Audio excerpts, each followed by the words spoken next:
Japan নামটা শুনলেই চোখের সামনে ভেসে ওঠে ক্লিন রাস্তা, সুন্দর ফুল, ডিসিপ্লিন লাইফ। কিন্তু একটা কথা সত্যি, জাপান সবার জন্য না। আজকে আমি বলবো কাদের জন্য জাপান ঠিক না। যারা ইজি লাইফ খুঁজে। যদি আপনি ভাবেন জাপানে এসে আরাম করে টাকা কামাবেন, তাহলে আপনি ভুল জায়গায় এসেছেন। এখানে প্রতিটা টাকা আসে হার্ডওয়ার্ক, পেশার আর কনসিস্টেন্সি থেকে। কাজে ঢিল দিলে চলবে না।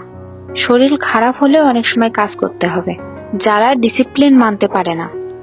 জাপানে একটা জিনিস খুব important, time and rules. 1 minute late, already bad impression. কাজের জায়গায় রুলস ভাঙলে রেসপেক্ট কমে যাবে। এখানে চলবে বলে কিছু নাই। যারা মেন্টাল প্রেশার নিতে পারে না। জাপানে কাজ মানে শুধু ফিজিক্যাল না, মেন্টাল প্রেশার অনেক বেশি। বস, সেনপাই, এক্সপেকটেশন সব মিলিয়ে মাঝে মাঝে নিজেকে লস্ট মনে হয়। স্ট্রং না হলে ভেঙে পড়া খুব সহজ।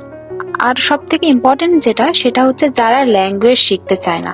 অনেকে ভাবে একবার জাপান চলে গেলেই হয়ে যাবে, কিন্তু আপনার আসল স্ট্রাগল শুরু হবে জাপানে আসার পর। যদি আপনি ল্যাঙ্গুয়েজ না পারেন, জাপানিজ ল্যাঙ্গুয়েজ না শিখলে আপনি এখানে অর্ধেক কানা। সব জায়গায় স্ট্রাগল করতে হবে।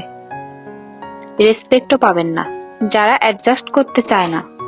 এখানে ফুড, খাবার, কালচার সবকিছুই আলাদা। সবকিছু নিজের মতো করে চাইলে আপনি এখানে সার্ভাইভ করতে পারবেন না। কিন্তু একটা কথা ক্লিয়ার করে বলি, যারা পরিশ্রম করতে পারবেন এবং জাপানি ভাষাটাকে ভালোভাবে আয়ত্ত করতে পারবেন, তাদের জাপান লাইফ চেঞ্জ করে দিবে।